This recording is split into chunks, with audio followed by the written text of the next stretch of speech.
Queridos, como eu falei semana passada, nas próximas semanas nós estaremos aqui falando sobre a ação da cruz. Uma vida transformada para se tornar parecida, igualzinha a Jesus. Amém?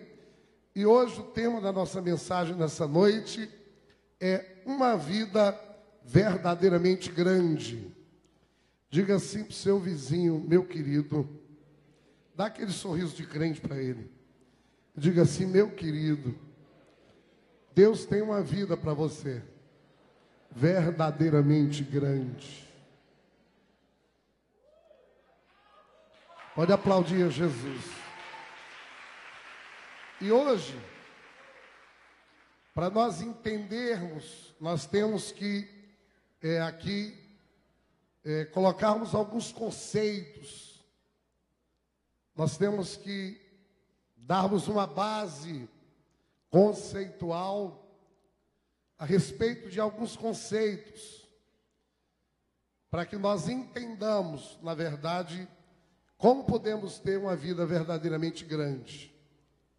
Essa semana, aqui em Fortaleza, se comemorou 60 anos de vida empresarial do homem mais rico do Ceará.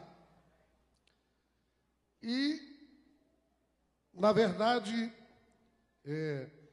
eu admiro ele, né? Não vou imitar, porque eu imito o pastor ele e o pastor Ivanildo também. Os meus ídolos são outros. Mas será que tem sido uma vida verdadeiramente grande? Será que dinheiro, riqueza... Eu fico imaginando aquele rapaz que chegou para Jesus e disse, olha, eu já estou com meus silos aqui abastecidos de tudo. Ele disse, você é um louco. Se te pedir a tua alma agora, o que será de ti? Né? Para que nós entendamos o que é uma vida verdadeiramente grande, nós temos que entender alguns conceitos.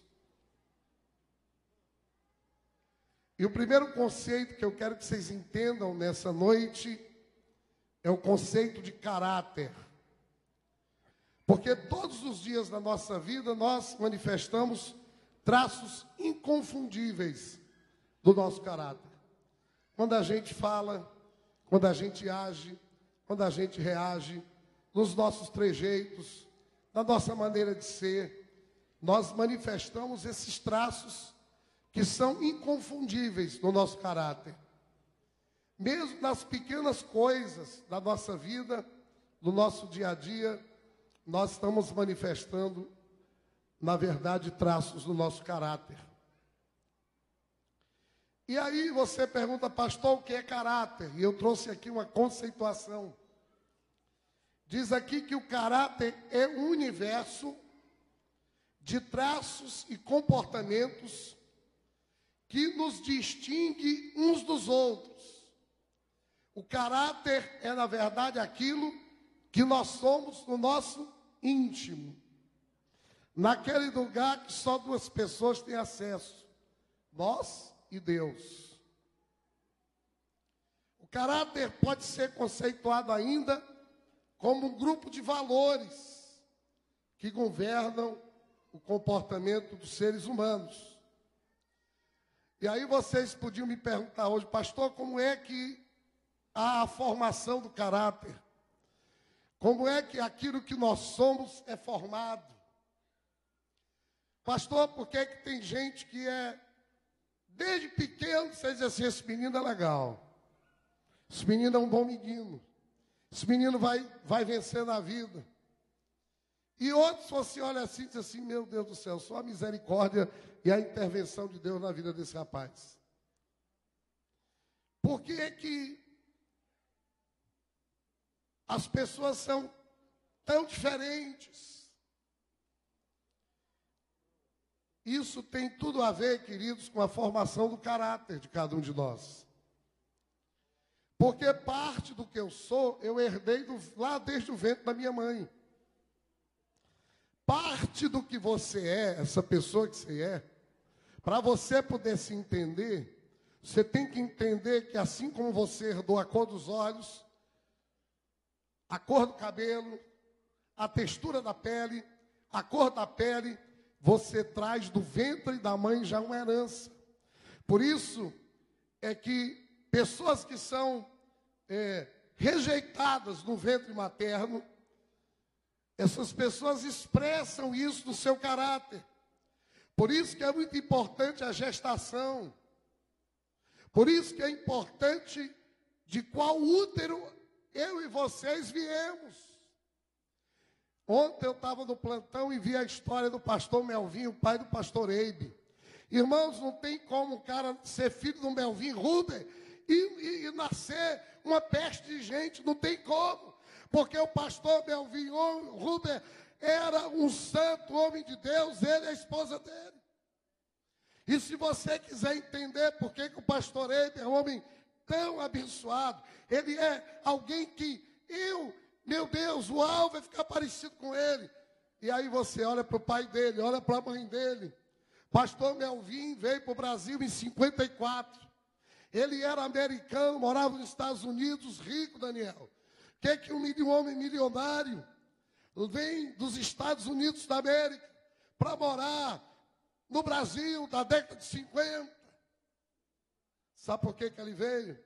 Porque ele tinha um chamado de Deus. Aleluia. Porque ele era um santo homem de Deus, glória a Deus. Então, parte do que eu sou vem da herança, do ventre, de quem meu pai e minha mãe eram. E a outra metade vem, e bem maior, da formação que nós recebemos dentro da nossa família.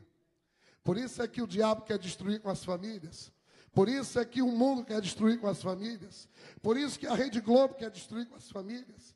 Por isso que está havendo essa onda aí, que daqui a pouco vai ter a heterofobia. Porque agora estão aí defendendo o homossexualismo como bandeira. Dizendo que o homossexualismo é uma coisa normal. Isso é um absurdo, irmãos. Porque homem com homem não nasce nada. Um homem com homem não se completa. A Bíblia diz que Deus fez homem e mulher à sua semelhança. E Deus diz que botou Adão lá no Éden e foi a Eva. Não foi Adão para Adão. Deus fez Eva para Adão. Para que Eva completasse Adão e formasse uma família abençoada. Queridos, o que nós recebemos do nosso lar vai acompanhar toda a nossa vida. O nosso caráter é formado a partir de moldes que nós imitamos na infância. Se os nossos moldes forem ruins, como nós poderemos ser bons? Se os moldes que nós tivemos na infância não nos conduz a uma boa formação ética, como poderemos ser bons? A criança, queridos, deve ter 3 procedimentos fundamentais para que ela possa ter um alicerce sólido. O primeiro fundamento é o exemplo. O segundo fundamento são os hábitos. E o terceiro fundamento é o ensino. Os exemplos e os hábitos estão entrelaçados. Mas eu queria dizer para você que o ensino sempre vem depois dos exemplos e dos hábitos. Você não pode querer ensinar o seu filho dizendo assim: faço o que eu faço, não faço, faço o que eu digo e não faço o que eu faço. Quantos estão entendendo o que eu estou dizendo? Os exemplos e os hábitos vêm primeiro do que o ensino. Eu só tenho autoridade para ensinar aquilo que eu faço. Se eu não faço, eu não tenho autoridade para ensinar aquilo que eu não faço a ninguém. Misericórdia. Diga para o seu vizinho: as crianças só aprendem através da imitação. Só através da imitação. E ao longo da nossa vida, quando a gente nasce sem Deus, nós sofremos deformações no nosso caráter. Como eu já disse, já desde a vida intrauterina, através das rejeições. Gravidez indesejada, a menina engravidou, não queria, ela já rejeita. Tem gente, irmãos, que já nasce rejeitado. Já nasce sem pai. Boa parte da população brasileira não tem o nome do pai no registro. Nação de órfãos. Por isso que tem tanta violência. Porque se tiver pai, não vira bandido. Na sua infância, você teve um pai alcoólatra. Foi produto de uma gravidez indesejada. Queridos, eu quero dizer que as marcas que aconteceram na primeira infância ficam para o resto da vida. Boas e ruins. Se na escola você recebeu alguma forma de bullying, alguém bateu em você, alguém agrediu você, queridos, quando eu tinha 5 anos de idade, diga para o seu vizinho, criança tem memória boa. Eu tinha 5 anos de idade. E o meu pai sempre foi assim, um homem meio fraco. E ele era muito humilhado pelas irmãs dele. E eu, com 5 anos de idade, lá no Pecém, na casa dos meus avós paternos, eu sofri ali uma humilhação terrível, 5 anos. E só depois que eu entendi sobre cura interior, e sobre mundo espiritual, e sobre libertação, é que eu vim liberar perdão para um tio e uma tia minha, que me humilharam 5 anos de idade. Só mais ou menos uns 7 anos atrás, que veio à minha mente, e eu digo, Deus, eu preciso liberar perdão, porque aquela mágoa, porque aquela nódoa, porque aquela humilhação que me fizeram, eu nunca tinha esquecido, eu pensava que tinha, mas aquilo estava acompanhando a minha vida inteira, já um homem com mais de 40 anos de idade. Agressões sexuais na infância. Querido, você sabe por que tem tanto pedófilo? Porque sempre um pedófilo, ele foi abusado. Só quem abusa é aquele que um dia foi abusado. Agora, eu quero dizer algo maravilhoso aqui. É que quando você converte a Deus, quando você entrega a vida a Jesus, e aí você começa a ser nova criatura, Deus começa uma cura interior na minha vida e na sua vida, aleluia.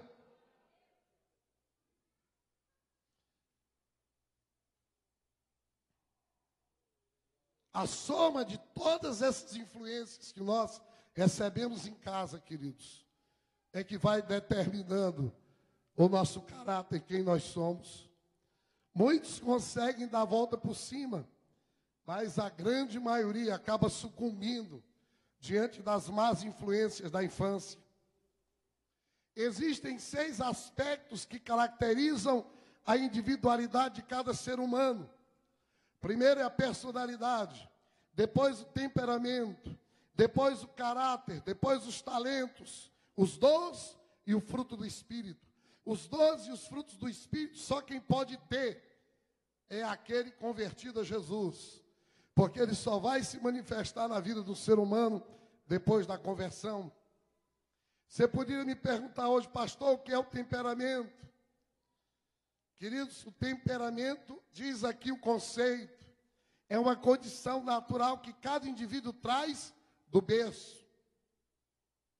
O temperamento, você já nasceu com ele. Diga assim para o seu vizinho, você nasceu com temperamento. Temperamento, diz para ele, não tem bom nem ruim. Todo temperamento é bom. Por isso é que tem pessoa tímida. Tem gente tímido. Tem gente que quando vai falar, se treme todo. É tímido. Não abre a boca. Tem outros extrovertidos. Tem gente que não cai uma lágrima dos olhos. Tem outro que começa a falar, começa a chorar. E há muitos anos atrás, na Grécia Antiga, Galeno conceituou os 4 tipos de temperamento. Hoje, a psicologia moderna já traz uma outra conceituação.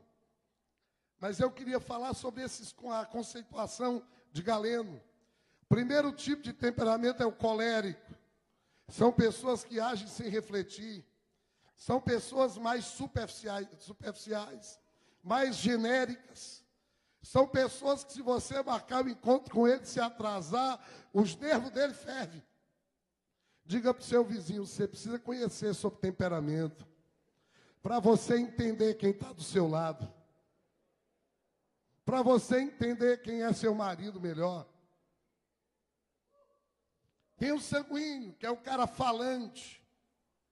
Ainda sobre o colérico, eles são líderes natos, são decididos, são corajosos.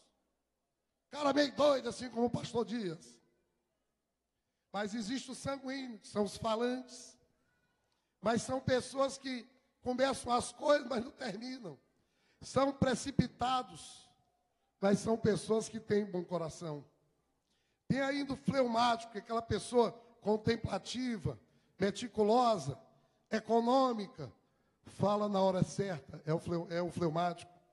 Tem ainda o melancólico, que são pessoas mais profundas, são grandes analistas, pessoas de grande sensibilidade, são detalhistas, é aquela pessoa metódica. Você chegar na casa de um melancólico e tirar uma coisa do lugar, ele fica doido, porque é metódico ele. São sensíveis, mas são muito pessimistas. E todos os 4 têm pontos positivos e negativos. Não tem um que seja melhor do que o outro, mas os 4 se completam. Aleluia! Tem uma ilustração que fala de uma casa pegando fogo. Conhece, gente? Já conhece. A casa estava pegando fogo, aí o sanguíneo chegou primeiro, ofegante, gritando. E aí aperreado, vamos gente, vamos dar um jeito. Chegou o sanguíneo. Ficou só gritando de um lado por outro, barata tonta, sem fazer nada. O melancólico chegou e começou a chorar. O fleumático chegou e disse, temos que fazer uma reunião com uma ata para a gente ver como é que vamos resolver a casa que está pegando fogo. Aí chegou por último o colérico, já entrou com a mangueira na mão, extintor, apagou e já saiu com a criança que estava morrendo lá. Porque o colérico, ele é assim, ele entra e resolve as coisas. Engraçado que na Bíblia, seus grandes heróis, cada um tinha um temperamento. Abraão era fleumático, Paulo era colérico, Jeremias, que era chorando, melancólico, e Pedro era extremamente sanguíneo, aquele que arrancou a orelha lá do guarda. O bicho era meio doido. Além disso, tem o que é a personalidade. A personalidade, o que é a personalidade, pastor? É uma certa postura de que cada indivíduo assume para apresentar-se no meio que vive. A personalidade é aquilo que nós escolhemos ser para nos apresentar na sociedade. Deixa eu explicar aqui para vocês o que é a personalidade.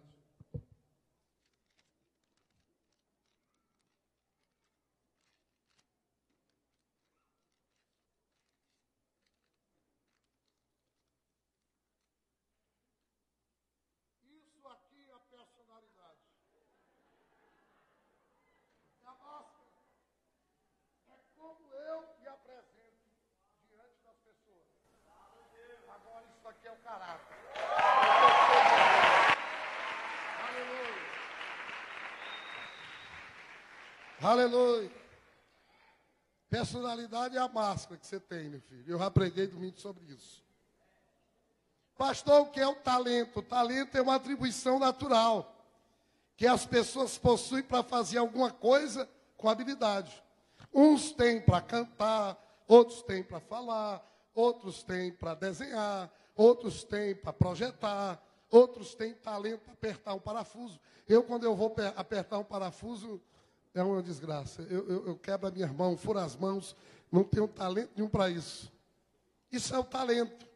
E o talento depende da prática. Quanto mais dedicação, mais o talento se aperfeiçoa.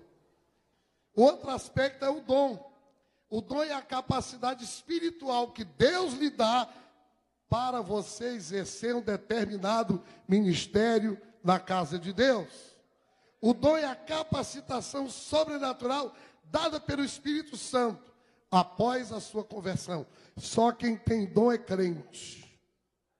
O cara do mundo tem talento, mas quem tem dom é crente. Aleluia. Pastor, e o caráter? Queridos, o caráter não está ligado àquilo que nós fazemos, e sim ao que nós somos.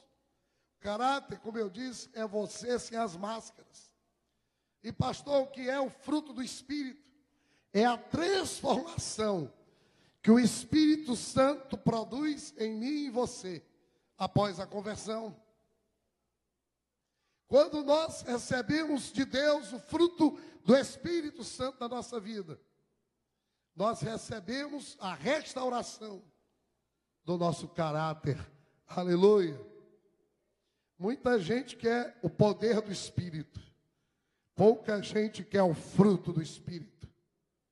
O poder do Espírito vai te dar poder e autoridade para você fazer. O fruto do Espírito vai lhe converter para você ser, glória a Deus. Mas, ao longo do tempo, querido, esse caráter, de um modo geral, tem se desintegrado.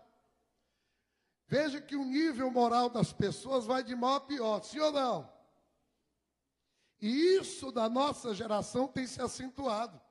Rapaz, eu fiquei imaginando há 40 anos atrás, 40 não, há 35 anos atrás, se uma cantora de televisão, uma cantora famosa, fosse para a televisão dizendo que é gay agora, e aparecesse nas mídias ela beijando uma mulher, o que seria de ribuliço no Brasil. Hoje está ficando normal, porque a degeneração moral tem se acentuado na nossa geração. Mas é bíblico, a Bíblia diz, quem é limpo, que se limpe mais. Quem é sujo, que se suje mais. Mas a minha pergunta hoje é o seguinte, será que a igreja, será que nós temos cumprido o nosso papel para melhorar esse quadro, ou também tem sido atingida pelas mesmas influências? Será que o nosso nível moral das igrejas evangélicas tem melhorado, tem contribuído ou não? E eu digo para vocês o seguinte, que o grande problema no meio evangélico, irmãos, especialmente nas lideranças evangélicas, é que nós estamos precisando, não de mais pregadores, nós estamos precisando de pessoas, de homens de Deus, que tenham o caráter de Jesus nas suas vidas. De pregador o mundo está cheio, de bonitas mensagens o mundo está cheio. Nós precisamos de homens e mulheres que tenham o caráter de Jesus nas suas vidas. Sejam sinceros, sejam fiéis, andem em retidão, sejam íntegros. Está cada vez mais raro por aí, mas aqui na Igreja Plenitude está cheio de gente assim. Amém, queridos? Eu quero encher a terra com a glória de Deus, amém? Mas eu não quero fazer isso só numericamente. O nosso chamado é de nós enchermos a terra qualitativamente, não é só quantitativamente. Glória a Deus por isso. Queridos, nós não podemos ser como a igreja de Sardes e a igreja de Laodiceia.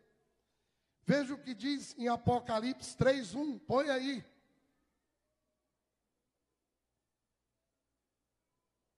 E nós estamos precisando de púlpitos, de pastores, que confrontem os males do caráter deformado dos crentes, e que possa assim abrir as portas para a restauração das vidas, porque Jesus veio fazer isso. Apocalipse 3:1 diz assim: estas são as palavras daquele que tem os 7 Espíritos de Deus e as 7 estrelas. Conheço as suas obras. Você tem fama de estar vivo, mas está morto. Jesus está falando aqui para a igreja dele. Ele está dizendo, olha, você tem fama que está vivo, mas infelizmente você está morto. Apocalipse 3, 15 a 17 diz assim: conheça as suas obras, sei que você não é frio nem quente. Melhor seria que você fosse frio ou quente. Assim, porque você é morno, não é frio nem quente, estou a ponto de vomitá-lo da minha boca.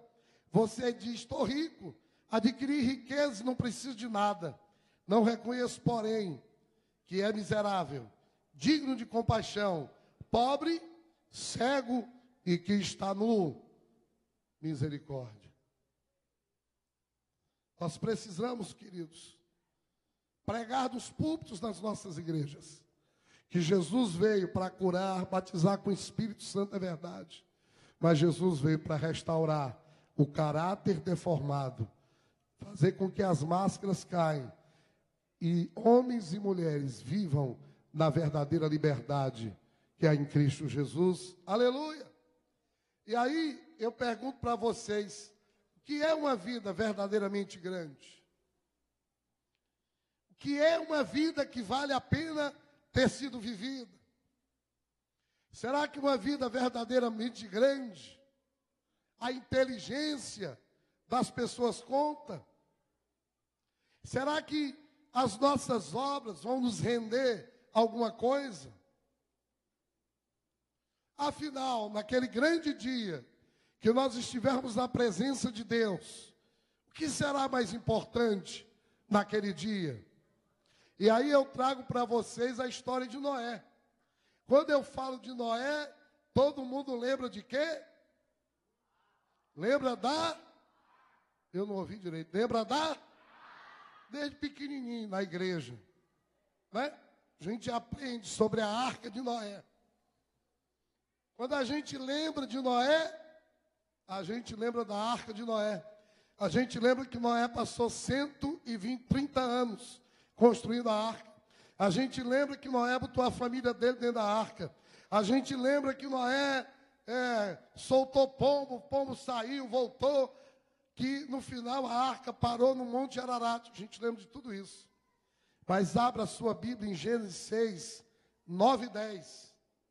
E veja do ponto de vista de Deus, qual é a história de Noé. Veja do ponto de vista de Deus, qual é a verdadeira história do crente Noé. Diz a Bíblia assim, esta é a história da família de Noé. Noé era homem justo, íntegro entre o povo da sua época. Ele andava com Deus. Noé, no 10, gerou 3 filhos, Sem, Cão e Jafé. Queridos, do ponto de vista de Deus, a história de Noé não tem nada a ver com a arca. Queridos, do ponto de vista de Deus, Noé não é lembrado pela grande arca que construiu, e sim pelo grande caráter que Noé tinha. Diga para o seu vizinho, você não vai ser lembrado pelo que você fez, mas por aquilo que você é. Diz a Bíblia que Noé era justo, era íntegro entre o povo da sua época, e ele andava com Deus. Então, o que significa, pastor? Uma vida verdadeiramente grande. Queridos, na avaliação de Deus, quais são os itens realmente, socorria, importantes? São os nossos feitos, são a nossa inteligência, é a nossa força, é o nosso dinheiro, é o império financeiro. O que vale, pastor, para Deus? E eu quero dizer uma coisa, nós não temos o poder de impressionar a Deus. Nenhum homem tem esse poder. Queridos, o homem pode fazer muitas coisas. O homem pode comprar muitas coisas. O homem pode descobrir muitas coisas. Mas, diante de Deus, isso não tem valor nenhum. Para Deus, o que tem valor é o caráter, e não as obras. E isso é o ponto de partida para Deus me avaliar e avaliar você. Porque aquilo que você é, sempre vai falar mais do que aquilo que você faz. Diga para o seu vizinho querido, aquilo que você é, fala mais do que aquilo que você faz. Como é que Deus começa a descrever Noé? Noé era, não é Noé fez. Para Deus, o verbo ser tem mais força do que o verbo fazer. Moisés chega para Deus, Deus chama Moisés para tirar o povo do deserto. O povo lá do deserto, não do Egito. E aí Moisés disse, eu vou dizer o que para Faraó? Diga para Faraó que eu sou o que sou. Deus não foi mandar Moisés dizer para o Faraó aquilo que ele fez. Não, Moisés, vai lá e diz que eu fiz isso. Eu sou o grande Deus que construiu os céus e a terra. Que quando eu dou um brado, a terra estremece. Não, ele disse para ele quem eu sou. E eu quero dizer uma coisa, quer ter vitória na tua vida? Você não vai ter vitória por aquilo que você faz. É por aquilo que você é. Você quer um casamento abençoado, seja uma mulher e um homem de Deus. Você quer filhos abençoados, seja um homem e uma mulher de Deus, que tenha um caráter íntegro na presença do Senhor, seja alguém que anda realmente com Deus, seja alguém que não conhece Deus apenas de uma forma intelectual, o Deus das Escrituras, mas você precisa conhecer o teu Deus, que você tem experiências de andar com Ele, de estar com Ele. Que na igreja, de vez em quando, tem gente que chega aqui, querendo se impor por aquilo que faz. Na igreja Plenitude, nós temos um trilho da liderança. E o trilho da liderança aqui premia não os que fazem, mas os que são. Essa semana eu disse aqui para o Daniel, acaba para subir aqui, para tocar aqui, para pregar aqui, ele tem que ser crente. Tem que ser homem e mulher de Deus. Tem que andar na presença de Deus, tem que viver em santidade, tem que ser alguém que tem um coração ensinável e já decidiu que quer aprender mais de Deus e se submeter à sua liderança. Aleluia! Disso eu, como pastor dessa igreja, nunca vou abrir mão aqui, queridos. Querido, o que faz Deus te conhecer não é aquilo que você faz, é aquilo que você é. E sabe qual é o problema do verbo ser? É que ser envolve mudança. Sabe qual é a dificuldade de ser? É que para você ser, você vai ter que passar no oleiro chamado Jesus. Porque ninguém nasce sendo. A gente nasce pobre, cego, pecador, com o caráter todo deformado. Mas você, através de se permitir ser trabalhado por Deus, pela igreja, pela liderança, pelo discipulado, você deixa de apenas fazer, para agora você ser alguém de verdade. Agora nós vivemos num mundo que as pessoas valem por aquilo que elas fazem, por aquilo que elas produzem. E existem pessoas que querem andar com Deus, trabalhando muito pelas obras e pouco pelo caráter. E todo cristão deve buscar ser como Jesus é. É claro, queridos, que as nossas obras, elas têm um certo significado. Porque através das minhas obras, eu glorifico a Deus. 1 Pedro 2,12 diz assim: vivo entre os pagãos de maneira exemplar, para que mesmo que eles os acusem de praticarem o mal, observem as boas obras que vocês praticam e glorifiquem a Deus no dia da sua intervenção. Quando nós estamos fazendo obras, nós estamos glorificando a Deus. Mas só estamos glorificando a Deus em fazer as obras quando antes de nós fazermos, nós já somos. Então, primeiro eu tenho que me qualificar. Primeiro eu tenho que deixar-me moldar pelo oleiro Jesus, para que eu seja transformado à semelhança dele. Aí eu tenho autoridade para fazer. Lembra que Jesus, antes de começar a fazer, ele recebeu de Deus, lá no batismo. Deus olhou, o Espírito Santo desceu em forma de pomba. E ali ele ouviu uma voz do céu que disse: esse é o meu filho amado, em que nele tenho prazer.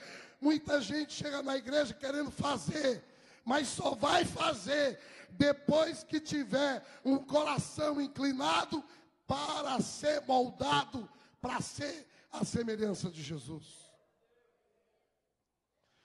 Eu nunca me esqueço que lá em Santarém, no Pará, pastor Elcio chegou para mim e disse assim: pastor Dias, os melhores músicos que estão na igreja lá da Paz, eles não estão tocando, eles estão no banco, porque eles só querem tocar. Tem gente que chega na igreja que só quer tocar, só quer cantar, só quer pregar, mas não quer ser transformado, não quer ser moldado. Muitos querem apenas fazer e não se importam em ser. Quantos possuem, na verdade, o caráter lapidado e aprovado por Deus? Eu quero dizer, querido, que muitas vezes, irmã Lourdes, aquele irmãozinho, ele não sabe nem falar direito. Mas quando ele tem um caráter aprovado por Deus, quando ele abre a boca, o céu rasga. Ele diz assim: glória a Deus. O cara começa a chorar aqui na frente. Ele diz assim: Jesus salva. O cara vem lá, aqui à frente, já está entregando a vida para Jesus. Aos olhos do mundo ele não é nada, mas aos olhos de Deus ele é obreiro aprovado. É ou não é?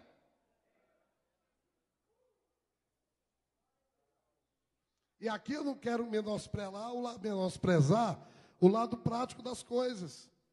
Devemos nos preparar para fazer a obra de Deus da melhor maneira possível. Mas nós temos que ressaltar aqui, antes de mais nada, nós temos que buscar o caráter de Cristo. Essa tem que ser a nossa maior meta. Tito 3,8 diz assim: fiel é esta palavra. E quero que você afirme categoricamente essas coisas, para que os que creem em Deus se empenhem na prática de boas obras. Tais coisas são excelentes e úteis aos homens. Diga para o seu vizinho: as obras são para os homens. Diga assim para o seu vizinho: as obras chamam a atenção dos homens, mas é o caráter que chama a atenção de Deus. Aleluia! As obras chamam a atenção dos homens, mas é o caráter que chama a atenção de Deus. Posso chegar aqui hoje, gente ser curada aqui, através da unção que está sobre a minha vida. As pessoas vão ficar me admirando. Ixi, pregadorzão cheio de unção. Sabe o que Deus chama isso aí? Trapo de imundícia. Agora Deus olha para o meu caráter. Quando eu estou sozinho, só eu e Ele. Quando eu chego dentro da minha casa, Deus está olhando para mim. E é lá onde eu tenho que ser aprovado. É lá onde eu tenho que receber a aprovação de Deus. Porque com as obras nós chamamos a atenção dos homens, mas é o nosso caráter que chama a atenção de Deus. Engraçado que na Bíblia não menciona a palavra inteligência, nem para caracterizar o servo de Deus. Nem um servo de Deus na Bíblia, nem um herói de Hebreus, capítulo 11, a Bíblia diz que é inteligente. Agora, a Bíblia tem muito a dizer do caráter dos seus heróis. Quando você olha para um gênio como Bill Gates, você admira, sim ou não? Cara, 30 e tantos bilhões de dólares, a gente admira. Mas quando você olha para um homem de caráter, você o imita. Nós só imitamos as pessoas que têm caráter. Você quer ser admirado ou quer ser imitado? O que é que você quer? Tem o exemplo de um grande homem de Deus chamado Lutero. Irmãos, Lutero não era rico, mas ele formou o caráter da Alemanha. Nós só estamos aqui pregando o evangelho por causa dele. Ele traduziu pela primeira vez a Bíblia para o alemão. Vamos analisar hoje a vida, para concluir, de dois grandes homens de Deus. Noé, eu já falei, e a vida também de João Batista. Nós vamos analisar sob o ponto de vista humano e sob o ponto de vista de Deus. Veja bem, Noé, ele levou um século para fazer a arca. Aí eu olho para ele e digo, rapaz, esse cara demorou demais, um século. Ele passou, irmãos, pregando um século. Sabe quantas pessoas converteram? Só a família dele, 8 pessoas. Não entrou mais ninguém na arca. Foi pouco, não foi? João Batista se preparou 30 anos, mas o ministério dele foi só de 6 meses. Você podia dizer, pastor, que desperdício. Eu quero dizer para vocês o seguinte, Noé, ele nunca teve uma grande congregação, mas o nome dele está no rol dos heróis da fé do livro de Hebreus. João Batista, em 6 meses de ministério, ele revolucionou a sua geração. E veja qual foi o testemunho que Jesus deu a respeito dele. Ah, se Jesus dissesse isso ao meu respeito. Mateus 11:11 diz assim, digo-lhes a verdade, entre os nascidos de mulher, não surgiu ninguém maior do que João Batista. Todavia, o menor do reino dos céus é maior do que ele. Queridos, qual foi o marco na vida desses homens? Sabe qual foi? É que eles fizeram a vontade de Deus nas suas vidas. Eles descobriram qual era a vontade de Deus. E eles praticaram essa vontade na vida. E descobrir a vontade de Deus e praticá-la é, na verdade, o maior grau de maturidade de qualquer cristão. Eles não foram grandes por aquilo que eles fizeram. Eles foram grandes pelo grande caráter que eles tiveram. E eu e vocês, nós precisamos fazer a vontade de Deus na nossa geração e refletir o caráter de Jesus. A igreja existe para isso. A igreja se levanta com unção e graça, para que eu e vocês possamos ser moldados e ficarmos parecidos com o caráter do nosso irmão mais velho. Amém?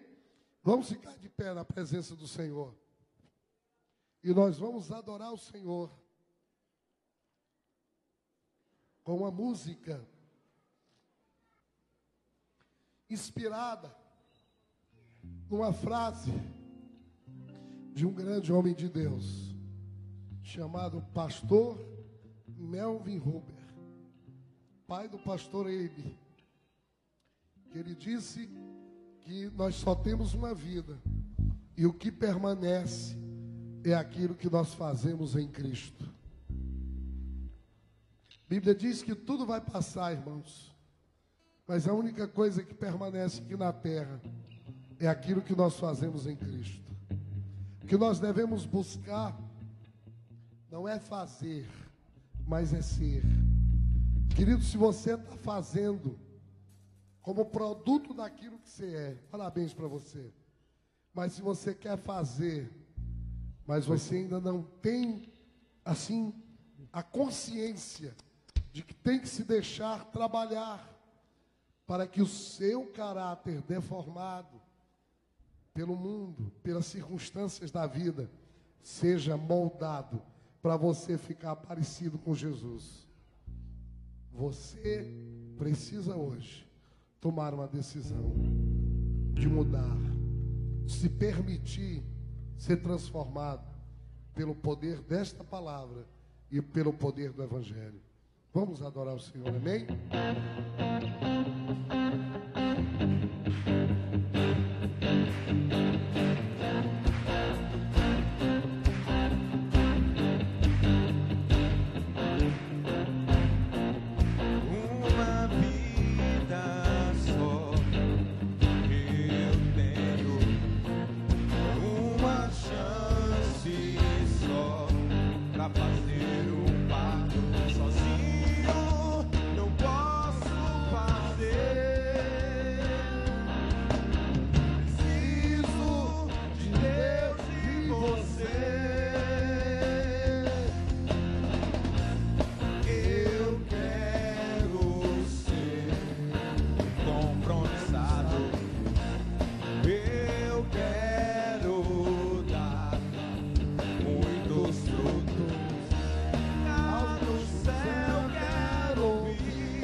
pastor, a minha vida até aqui, eu não tenho encontrado um significado maior.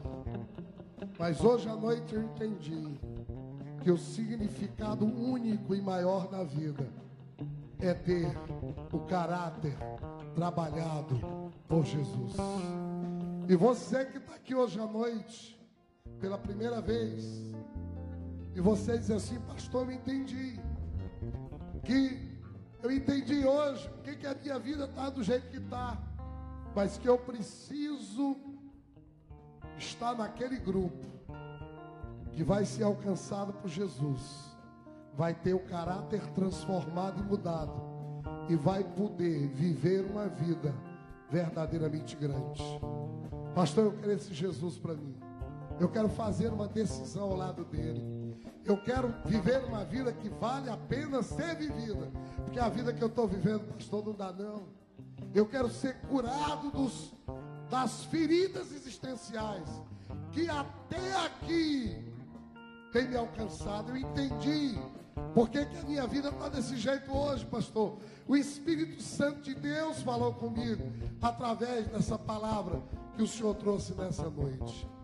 Querido, se você quer que realmente a sua vida possa valer a pena ser vivida, eu quero lhe convidar para hoje à noite começar tudo outra vez. Começar agora com Jesus. Deixar Jesus entrar na sua vida, moldar a sua vida. Você diz: pastor, eu estou desviado. E eu digo para vocês, eu também fui um dia um desviado. Eu dei as costas para Jesus. E eu literalmente comi um pão que o diabo amassou. Mas eu quero dizer para você que assim como Jesus nunca desistiu de trabalhar no meu caráter, na minha vida, Ele também não desiste de você.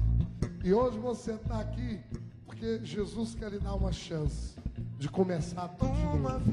Enquanto nós estivermos adorando a Deus, se você quer entregar a vida para Jesus, ou se você quer se reconciliar com Jesus, você vai vir aqui à frente em nome de Jesus. Vamos adorar. Só temos uma vida. Pode vir, querido, em nome de Jesus. E ela logo sai do teu passará. Somente o que foi feito por Cristo permanecerá. Então pode sair do seu lugar, prossigo para frente e não olho para trás.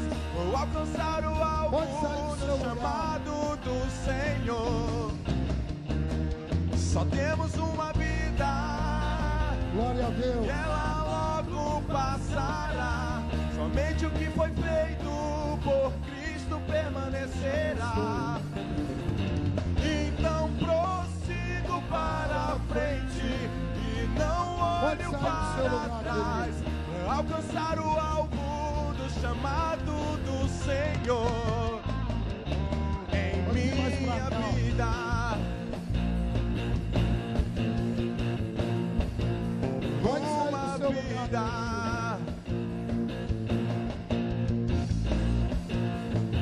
Só temos uma vida, logo passará. Somente o que foi feito permanecerá. Temos uma vida, logo passará. Só Cristo o que foi feito uma chance. Somente o que foi feito permanecerá. Temos uma vida, logo passará. Por Cristo que foi feito só temos uma vida e ela logo passará. Somente o que foi feito por Cristo permanecerá. Então prossigo para frente e não olho para trás, para alcançar o alvo do chamado do Senhor. Só temos uma vida e ela logo passará. Somente o que foi feito por Cristo permanecerá. Então prossigo para frente e não olho para trás, para alcançar o alvo do chamado do Senhor em minha vida.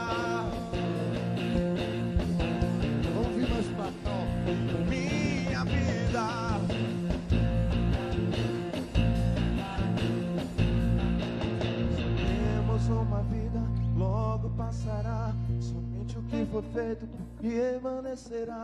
Temos uma vida, logo passará. Por Cristo que foi feito permanecerá. Temos uma vida, logo passará. Por Cristo que foi feito permanecerá. Temos uma vida, logo passará. Por Cristo que foi feito permanecerá. Pode sair do seu Temos uma vida e ela logo passará. Somente o que for feito por Cristo permanecerá. Então prossigo para a frente e não olho para trás, para alcançar o alvo no chamado do Senhor. Só temos uma vida e ela logo passará. Somente o que foi feito por Cristo permanecerá. Então prossigo para a frente e não olho para trás, para alcançar o alvo do chamado do Senhor. Só temos uma vida, ela logo passará. Somente o que for feito por Cristo permanecerá.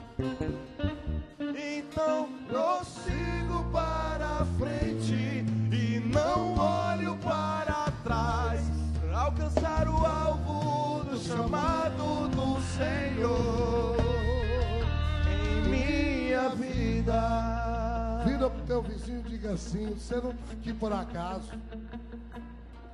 Deus lhe lançou como uma flecha para um alvo.